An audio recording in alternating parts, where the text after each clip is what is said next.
So we're talking about mindset, okay? Let me knock out these things right here. Certainty. What do you know about certainty? Like certainty is just knowing, right? You think you know, right? Okay, perfect. Do you know like when I'm doing my demos and I'm doing my pitches, like how certain do I sound? Really certain. Like you're telling them like you know, right? Like I'm telling them like this is true. This is fact. Okay, like this is a freaking silver pen. If I drop it, it's gonna fall and hit the floor. I am absolutely certain, right? How much do you think that plays on my ability to transact people in as a digital marketer? A lot. Probably damn near most of it, right? You know, because if I'm certainty creates certainty. If I'm certain, you're gonna be certain. If I'm uncertain, if I'm shaky, if I'm not quite sure, dude, you're gonna give off the same vibe. I know that we're moving into this deal. Did you ever feel like you're like maybe your first meeting, your first phone call, you're a little nervous, and it kind of gave off that vibe? Yeah. Of course it did, right? Certainty, firm conviction that something is the case. Okay, the quality of being reliably true, the fact that is definitely true, or an event that is definitely going to take place. Certainty, certainty, certainty. Okay, so let me tell you a little bit about certainty. Let me tell you a little bit more actually. So, I remember being like a kid and being in places that I wasn't supposed to be. Like I used to sneak into the club in high school, and nobody was messing with me, but the bouncer would look at me and I freak out and I run out, and like the guy would like follow suit. And it was because like I was uncertain. I wasn't supposed to be there. But I remember last year, maybe a year and a half now, that we went to go recruit some video people. So we went out to the Art Institute in San Diego. Are you familiar with the Art Institute? Yeah. They produce technical people. It's education for video, web design, all that good stuff, graphic design. So we went on campus to go recruit some video people. And we're not supposed to walk on campus randomly. You're supposed to check in, get a pass, talk to a tour. We just walked on, dude. We didn't give a damn. Okay. We just walked in. We had some suits on because we were doing some meetings. Walked in. Security looks at me. They're like, can we help you? I was like, no, we're good. How you doing today? Good. So we just walk in, and the security doesn't mess with us. We walk right into a classroom, dude. I'm basically doing stuff I'm not supposed to be doing. On paper, I wasn't doing anything bad. I was looking to hire some students. So I was in the lunchroom, and I was, I walked into a classroom. I walked into the career center, and I just walked in like it was nothing without any, I wasn't scared. I was certain I was supposed to be there. Why? Because I was going to hire somebody, dude. That was the purpose. It's a good deed. Okay. A new student. So the point I'm making is even though I wasn't supposed to be there, I was certain. I was certain.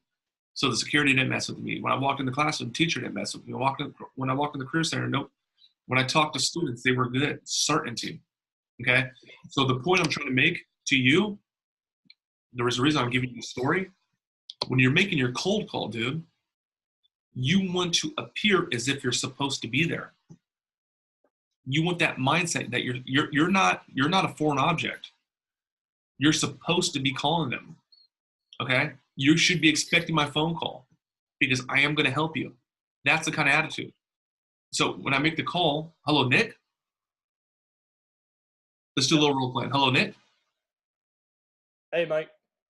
No, don't say Mike. You don't know who I am. Hello, Nick. Hey, who's this? Hey, what's up, Nick? It's Mike. Oh, hey. Hey, bud, wanted to reach out to you. I'm calling from Limelight, my company. Do you see how I may have never spoken to you ever, but do you see how I opened it up like, yo, what's up, Nick? Yeah. Okay. Certainty. Okay, let me give you some more gems. Okay. This is 100% real. Okay. Whatever you think about, dude, literally comes true. Okay. Someone wanted to build the Great Pyramids 5,000 years ago. Like literally somebody like had a thought about it. Somebody had a thought about building the Eiffel Tower. Somebody had a thought about building the Empire State Building. Literally, someone had a thought to put a giant building in the middle of New York City. It was like a light bulb went off one day. Okay. I talk about my wife about this. Okay. I talk about my wife about this. 10 years ago, I see a pretty girl, I would like look at her. I'm like, whoa, she's pretty. I want her. Maybe subconscious, I want her to have my babies. Okay. That was a thought. That started off with a thought.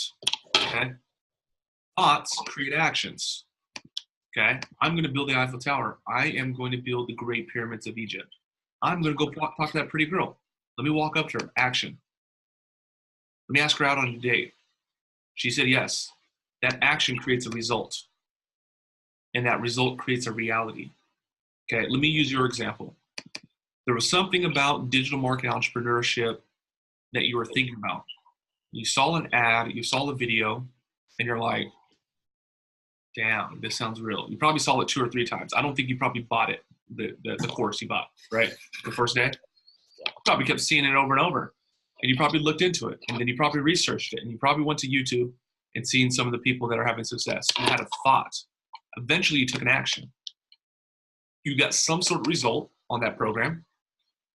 Some of it was good because you were able to land clients, but then also it wasn't as good as it could have been. Okay? So you're like, good, I need to like up it. I need to do something. Somebody came in your life, Gia, you thought about it, you acted on it, you got some sort of result. And dude, this is what happens. It's your reality. It's, I need to get better at sales. This course doesn't teach sales. I need to look at sales. I need to read books. I need to listen to audios. I need to go to YouTube. I need to do some research. Oh, there's a guy named Grant Cardone. I need to do that.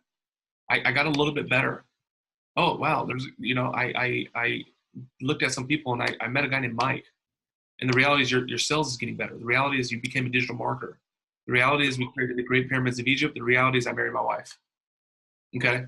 So the whole point is what I'm saying is everything starts with a thought, dude. Okay? So if you can control your thoughts, you can control your reality. If you control your thoughts, you can control your reality. If you can figure this out, dude, you're going to be very successful. I'm telling you right now. Once you keep working with me, your level of awareness is going to go up. And your mindset is gonna change. And when you start getting around some of your old friends, or you start getting around regular people, you'll see how they talk. They don't talk like me. They don't talk like successful people. Hey, Sarah, how you doing? Oh, good. Just studying for finals. Oh, how you feel? Feel good about history. Math is killing me. Class sucks. We'll see. We'll see, right? Is a thought. We'll see is the action. We'll see. We don't know what the hell's going to happen. And guess what? Mandy got a C. Mandy maybe got an A. We don't know. Okay? Questions, comments about this? Nope. Is that real for you? Yeah. It's 100% real, dude. Control your thoughts, dude. You control your reality. Okay? When you're going to these meetings, dude, that woman that rescheduled on you, not because she put you off, because she just had to reschedule. Yeah. I know a couple things about her. I know she has a beautiful website. I know she has a beautiful facility. I know that her parents have had some success. I also know that her business isn't doing so great. I also know that you are a guy that can help her. So I'm not going in to get her freaking credit card. I mean, yeah, that's some of the deal. I'm going in with the thought that I can really help this woman. And I'm a nice person. And I'm going to support her. I'm really going with the intention to help her. That's my thought. That's the action I'm taking. That's the result. And that's what we got to go. So you got to go in with this thing, not like, well, we'll see what happens. Dude, go in there knowing that you can help this woman and get that. Okay? I talk a lot about this. Yeah, that's right now. You good? Yeah, that's my buddy, yeah. Okay. So here's is he a marketer? No, not really. Okay. Well, yeah, kind of, yeah. Okay, is he or not? No, I mean, he just does like some Shopify stuff and okay. Yeah. I talk about this to everybody, dude, and I'm going to keep talking about this. Okay? I'm talking about creating understanding. Okay? When I do my demos, when I do my demos that you've seen that are recorded, there's pretty much almost no logical reason to say no. I create full understanding that this process could help them, and I'm the guy to do it. Like, do you see that? I Yeah. literally do that. Okay. So I'm creating understanding. I'm creating understanding.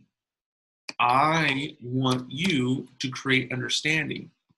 If they really legitimate thought that you can help them blow it up, help them grow their business, help them make money, help them help people, they would sign up. But where most people fail is where people fail is creating understanding. Yeah, sometimes people are absolutely tapped out, but this is what we have to do is create understanding, my friend, understanding. This is the formula to create understanding. Okay? You'll see me talk about this. If you go to YouTube, I talk about it. If you see me talking to other people, I talk about it, because this is like one of the foundations of what I believe in, I guess, business, even in everyday life. There's something called an ARC triangle. Okay, can you see it? It's like the rock. At the top of the triangle is affinity. Have you heard me talk about this? Yeah. Okay, so you already know what I'm saying. Affinity. Okay, that is by definition how comfortable you are being with somebody. I'm very comfortable sitting next to my wife. I'm very comfortable sitting next to my daughter. I'm probably not going to be comfortable sitting next to the serial killer. We have no affinity. Okay, it's almost like rapport. Okay, how much you have in common with somebody. Affinity. The more affinity you have, and you can build affinity. The more affinity you have, the more reality you have. That's the right corner of the triangle. Reality. Okay, this is a silver pen. That's real. This is a desk. That's real. We can agree on it. The sky is blue. We could both agree that today's Wednesday. It's real. It is absolute real. Okay. The more affinity, the more reality. In your case, reality would be this guy can help us. That's real. It's worth $1,500. That's real. Facebook ads is the way to grow your business. That's real. The more affinity, the more reality, the more communication. People don't understand, dude. This is like one of the most powerful phenomenons of like the human being species. That's what makes us different than animals. We have language, that's what makes us different. Wall paintings and all, Okay, so we're talking about affinity increases more affinity, increases more reality increases communication. If you raise all those things and you achieve that, in the middle of that is something called understanding. Okay, I'll give you the story, and I'm going to give it to you again because you probably heard it. You heard me talk about my neighbor, right? Yeah, I might have forgot the story though. Okay, so here's the story. We're talking about affinity right now. Okay, I had a neighbor. I had a neighbor named Kia. Dude was in his final year of law school. He was a class president. He had an internship, and they offered a $250,000 job when he gets out. Okay, dude is very confident, outgoing, good person. Every time he sees me, he talks about what he's doing. Every time he sees me, he asks how my business is doing. It's all about, success. It's all about, just really doing, everything that you can to be great. Like, what are we doing? What are we creating? What's going on? It's very forward. It's very positive. I'm rooting for him. He's rooting for me. I have a lot of affinity with that. Okay. Young, outgoing dude that's chasing success. That's the class president. I identify with that, dude. Props to him. Okay. Since we had a lot of affinity, he was very real to me. He would, he would knock on my door. Hey, you got this mic around? Hey, what's up, man? Hey, come over, dude. I want to show you something. You want a beer? I would see him in the parking lot. He would run towards me. We were friends on Facebook. Okay. He would come up to me and give me a hug. He showed up to my birthday. He moved away and he kept in touch. I had a cell phone number. When he needed something, he called me. When I needed something, I would call him. Hey, man, I think I left my door unlocked. Go check it out for me. Okay. A lot of affinity, a lot of reality. He's real. I could see him visibly. I could see him a lot because the affinity was there, reality was there. Because reality was there, communication was there. And we had understanding. Okay. The opposite of that, man, is he moved out actually. And another group of people moved in. And these guys work retail, okay? Best Buy and the hotel and movie theater, okay? So listen, there's absolutely no problem working retail, and you're not better as a human being because you're a law student. That's not the message. The message is I didn't have a lot of affinity with the Best Buy. Okay, just I go to Best Buy, it's my favorite store, but I don't have that much affinity. I'm not talking about success too much with that particular neighbor. There was no affinity. There was no reality. I don't even remember dude's name. He lived next to me for a year, and that maybe I'm just a bad neighbor, but I don't remember his name. We weren't friends on Facebook. He didn't have my cell phone number. He didn't invite me over to have a beer. He didn't knock on my door. He didn't show up to my birthday party. I didn't get his number when I left. Okay? Because we didn't have affinity, we had very little reality. He didn't walk up to me in the parking lot. Like he was like almost invisible. You know? I'll see him, hey man, good morning. Because we didn't have that much reality, we didn't have that much communication, and we just didn't have understanding. Okay? Do you see how that's real? Do you see how that can apply to everyday life? Okay, moving right along. Questions, comments about that? Nope. Okay, beautiful. What times? I'm gonna hold you for like 5-10 minutes. Acknowledgement, redirect. Okay. Hey man, $1,500 is a lot of money, dude. You know, hey, listen, I agree with you 100%. I know it's a lot of money. Let me ask you a quick question. Have you ever spent $1,500 on marketing before? No. Okay, exactly. And that's probably why we're not getting the result. You know, just acknowledge and redirect. Yo, Mike, I like it, man. But the only thing is, I just, you know, I don't know if we're able to do that at my facility. Hey, listen, you know, I agree. Let's go make sure that you're in line. But let me ask you a question. You know, do you think this can help you? You know, just any objection. Dude, I don't really do, you know, personal training so much. So, you know, looks good, but I don't know if this is the right thing to do. 100%, you know, if you don't do personal training, that's fine, you know, but this can also could work for regular general memberships too. Let me ask you a question.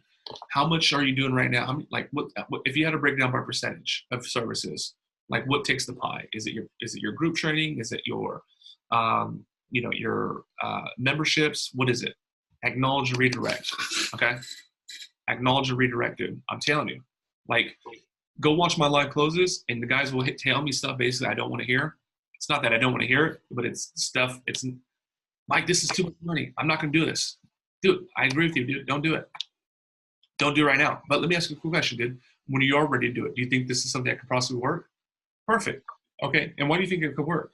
Perfect. And what do you think about that part? Perfect. Okay. Acknowledge and redirect. Okay. You want to stay in the position of this control. Historically, people say that the person that asks the questions is in control. But the truth is, the person that gets answers to the questions is in control. Ever did like a meeting and then they started asking you questions and you just like lost control? Yeah, maybe. Dude, it happens to everybody. Okay? It happens to everybody. That's when you kind of when you watch my demos, do you notice the level of control? Yeah. Yeah. I take the conversation where I want to take it. And it's so consistent. If you watch my other demos, it doesn't matter. Like, I'm going to talk to them about their specific needs and what they want and what's going on. But the truth is, dude, I'm controlling the whole conversation. Okay?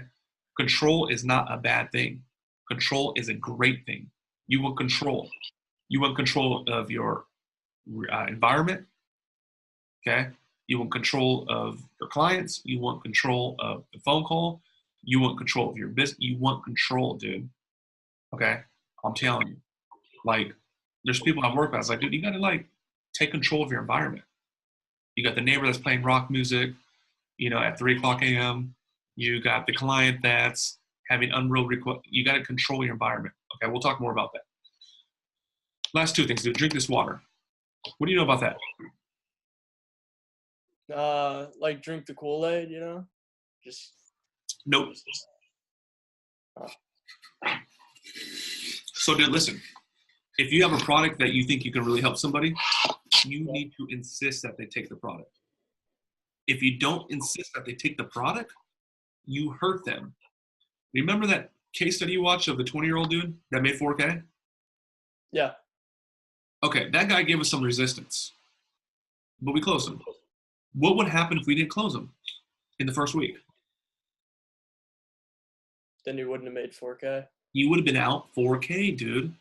Okay, I told him we have the best system in the world to help trainers and gym owners. So I had to insist that he takes it, because if he doesn't do it, I hurt him. I hurt him. It's almost like negligent. I'm not gonna be able to help the guy.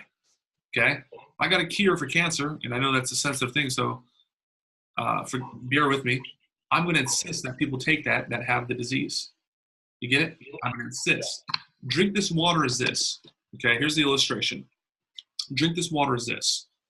You and I were cruising the Mojave Desert. We're cruising on a helicopter, and then we see like some tracks. We see like looks like almost like a snail.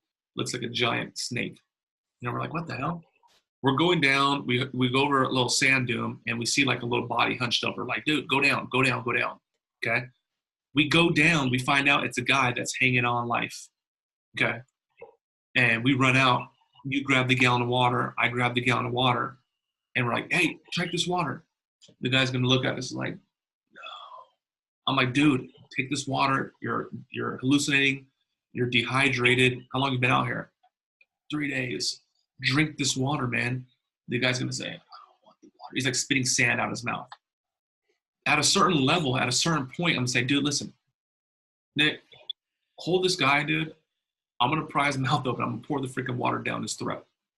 Okay? Why? Because if I don't give him the water, he's going to die. I hurt him. I'm going to take responsibility.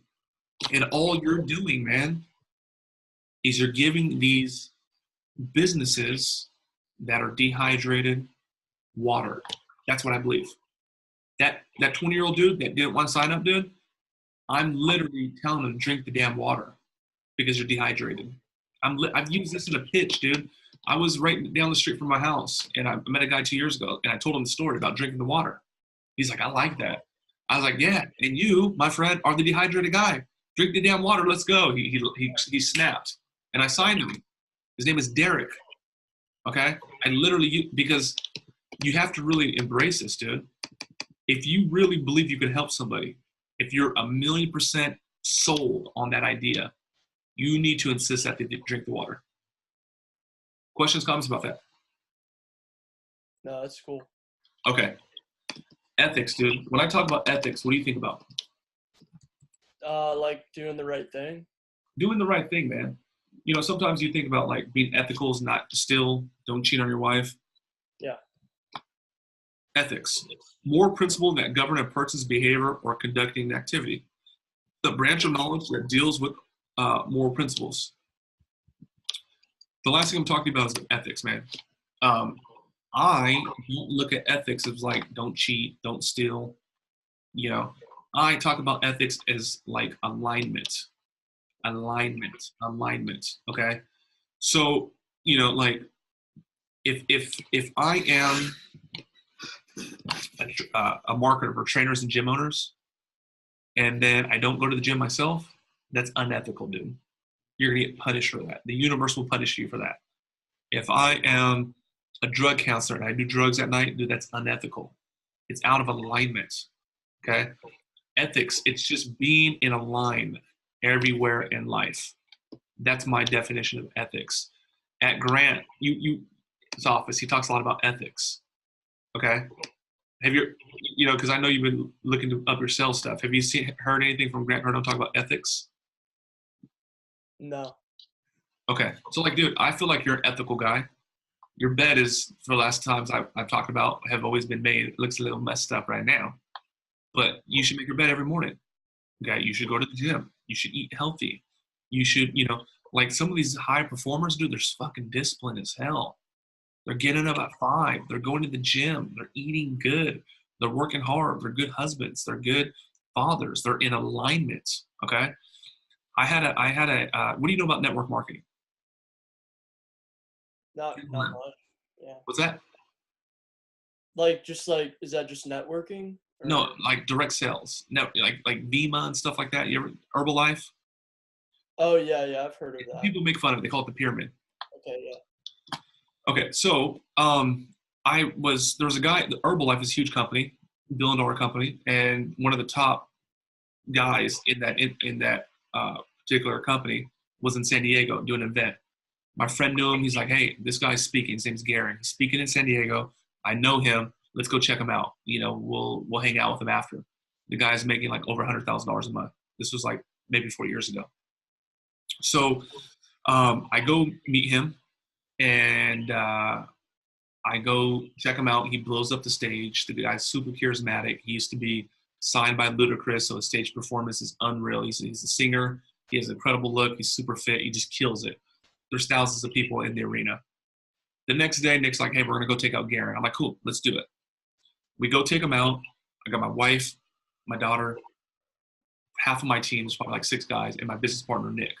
And I made a point to sit next to him because I want the gold. I want the data. Like, dude, what's your secret? How are you making $100,000 a month? You know, this is 4 years ago.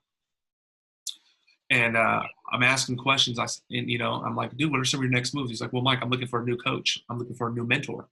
Okay, cool. Dude, Garen, a guy like you with all the access, you know so many people, money's not a concern for you. How do you find, a new mentor? He's like, well, my current mentor, I've kind of outgrown her, and she knows it, and, it's not a bad thing. And just, I need someone to take me to the next. Cool. How do you find a mentor, man? He's like, Mike, I'm so in a line right now that everything I ask for, it just appears. It just happens, and it blew, and that was the gem. It blew me away. It blew, like, I was like, what? Dude, if I were to show you my DMs from yesterday, I got hit up by several gym owners that are looking to do business with me because I'm just out there on the internet, just because I have a reputation. My phone is just dead right now.